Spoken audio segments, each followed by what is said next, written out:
আসসালামু আলাইকুম রহমতুল্লাহ। সম্মানিত দর্শক, দূর থেকে এই আয়াতটি একবার পাঠ করুন।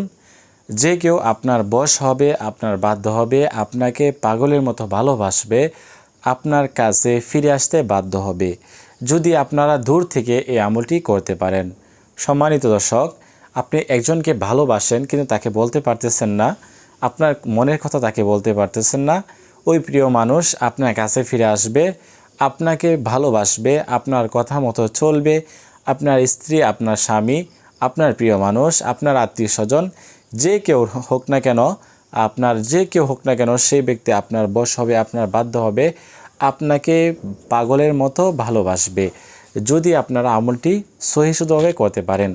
তো এই জন্য আপনারা এই চ্যানেলে যারা নতুন আসছেন, এখনও পর্যন্ত চ্যানেলটি সাবস্ক্রাইব করেন নাই, অবশ্যই চ্যানেলটি সাবস্ক্রাইব করে পাশে থাকবেন। এই চ্যানেলে আরও নতুন নতুন ভিডিও আসবে ইনশাআল্লাহ। তো যারা এই আমলটি করবেন তাদেরকে আমি বলবো যে কোনো কিছুর প্রয়োজন নেই, আপনি পবিত্রতা অর্জন করে পবিত্র স্থানে বসে আপনাদেরকে এই আমলটি করতে হবে। অনেকে আমাকে প্রশ্ন করে থাকেন, হুজুর এই আমলটি করলে কি কাজ হবে? অবশ্যই কাজ হবে যদি আপনি আমলটি করার মতো করতে পারেন। আবার অনেকে কি করে, নিয়ত না করে আমলটি করে থাকে, তারপরে সে ফলাফল পায় না।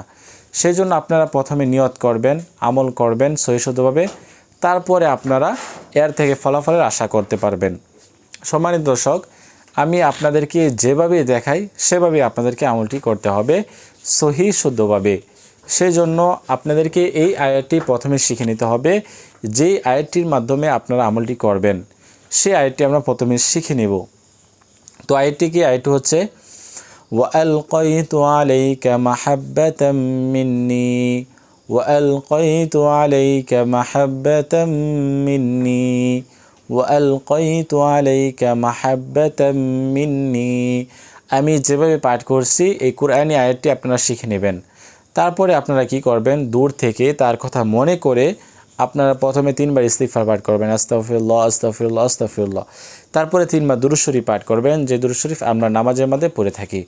আল্লাহুম্মা সাল্লি আলা মুহাম্মাদি ওয়া আলা আলি মুহাম্মাদ কামা সাল্লাইতা আলা ইব্রাহিম ওয়া আলা আলি ইব্রাহিম ইন্নাকা হামিদুম মাজিদ।